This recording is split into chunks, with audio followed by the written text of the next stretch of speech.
સાબરકાંઠા અરવલ્લીના પશુપાલકોનું ભાવ વધારા મુદ્દે ઉગ્ર આંદોલન. દૂધ ઢોળાયું એક પશુપાલકનું મોત. સાબરકાંઠાના અરવલ્લી જિલ્લાના પશુપાલકો દૂધના ભાવમાં યોગ્ય વધારો ન મળતા ભારે રોષે ભરાયા છે.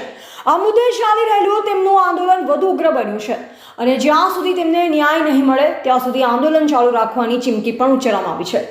આ આંદોલન દરમિયાન ચાલુ ટેન્કરમાંથી દૂધનો વાલ્વ ખોલી નાખતો એક વિડીયો પણ વાયરલ થયો, જે પશુપાલકોની નારાજગીની તીવ્રતા દર્શાવે છે. આંદોલનકારીઓની નારાજગી વધુ ઘેરી બની છે. જ્યારે ઈડર તાલુકાના જીંજવા ગામના એક યુવકનું સાબર ડેરી ખાતે ચાલી રહેલા આંદોલન દરમિયાન ટીયર ગેસના કારણે ગુંગળામણથી મોત થયું. આ ઘટના બાદ અન્ય ગામડાના પશુપાલકો પણ ખૂબ જ નારાજ થઈ પોતાનો રોષ ઠાલવી રહ્યા છે.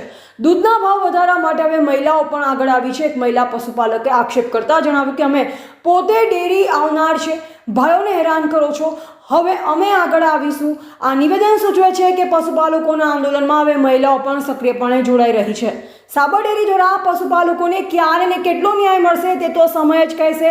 જોકે વર્તમાન પરિસ્થિતિ જોતા પશુપાલકોની માંગણીઓ સંતોષાય નહીં ત્યાં સુધી આંદોલન શાંત પડે તેમ લાગતું નથી. એવા રાજકમલસિંહ પરમાર, ભારતીય અસ્મિતા, સાબરકાંઠા. બધા સમાચાર મેસેજ કરી નાલવા છે. આખા બધી બેનો સાબર ડેરી જવાનું, ભાઈઓ નથી જવાનું. ભાઈઓ જોઈ તો મારે છે ને. હે કાલે લોકો દોડી સા ઉપરથી આમ કાપી નાખે તો આપણું જેરના વાળા એવા લોકોને મારીને લોહી કાઢી નાખ્યો છે. બિચારો પેલો ભાઈ નિર્દોષ મરી ગયો. હે આજના ગેર છે તરાથી આવી. હે એના રૂપાળી બેસી મેં રહું છે. બેઠા બેઠા લચ્છો ને આઈસ્ક્રીમ ખાવીશું અને અમારા સોનો પાસે દૂધ પાવું હોય તો અમે વિચારતો હોય છે. આજે 4 વાગ્યાનો કામ કરી ઉઠીને મરી જઈએ છે અમે. કોના કાજી આજે અમારી પરિસ્થિતિ ગામ 7 વર્ગનું ગામ છે અમારું. અમે એટલો બધો ચાલતા વાળો માલદાર નથી. અમે ઢોરો પર જીવન જીવીએ છીએ. ઢોરો પર જીવન જીવીએ છે. આજે અમારા રાજા દૂધ બંધ રહ્યું. આજે અમારે કોણ પૈસા આલે છે? હા કોણ આલે છે મને પૈસા? આજે આટલા છેલ્લું 100 લીટર દૂધ થાય મારું ટંકનું. તાર પૈસા કોણ આલે છે મને?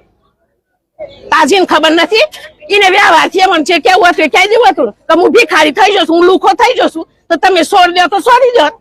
તું માગન ભિખારી સો મળ્યો ભિખારી થઈ જવું હોય તો પણ અમારા ગરીબોના પૈસા હું કા ખાય છે? આટલું બધું લેન બેઠો છે તો ધરવાનું નહીં હજી. હા ભીખ માંગવા આવ્યો છે અમારા પાસે. અમારા ગરીબોના પૈસા ખાય ને અમારા સોરો ગોગળા ગળા પાહા ગાલ્યા છે. ઓને તેને ના લો તો પહેલાથી કહી દેવું હતું. અઠવાડિયાથી પહેલા છે આપણે કર્યું એ વખત અને અઠવાડિયાથી મેસેજ હતા કે 14 તારીખે આવવાના છે. તો 14 તારીખે એના પેટમાં સોર નતા તો પોલીસ બોલાવી દીધી. એને પેલા બધું નાટક કરી દીધો. એને પણ કેવું જોઈએ ને. હે તમે બધા આવું આંદોલન નથી કરો. તમારે જે તે ભાવ મળે હું તમને મહિના પછી 10 દન પછી આલી દે એવું એને કેવું જોઈએ ને. હે ના કેવું જોઈએ તો પછી આજે આ બધું કર્યા પછી પોલીસ વાળા કથી કોઈ પોલીસ વાળા જે વધારવાનું કદ માનીએ પોલીસ સ્ટેશન આવે પોલીસ વાળા લઈ જાઉં તો મને લઈ જાઉં વધારે બોલે તું હમણાં. હે ચાલો વક્તાપુર ડેરીમાં દૂધ ભરાઈએ છે.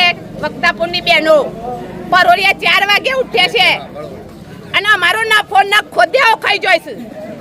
ઈઓના ખાવા માટે ઈઓને સંસ્થાઓ પણ નથી બેસાડ્યા. અમારી મજૂરીની પૈસા તો અમને જોઈશે જ મળવા જ જોઈએ. ઘેર ખાના રાખ્યા ડેરીમાં ભરાઈએ છે એટલે વધારો લેવા ઓલે દૂધ ભરાઈએ છે તો તમે આવું કરો છો? પાછું તાનાનું કેરામાં 4 વાગે છે. ઓવો અને છોકરો રોવું છે તો એ દૂધ નહીં આપતો અને ડેરી વાળ લેશે પૈસા ભેગા કરવા માટે. અમાર તો એક જ અમારે નફો જોઈએ. અમારે નફો 31% ઉપર મળવો જોઈએ. 2 હપ્તે નહીં, બે માણસો અમારા શહીદ થયા છે. એનું વળતર પણ સરકારને આપવું જ પડશે ડેરી તરફથી.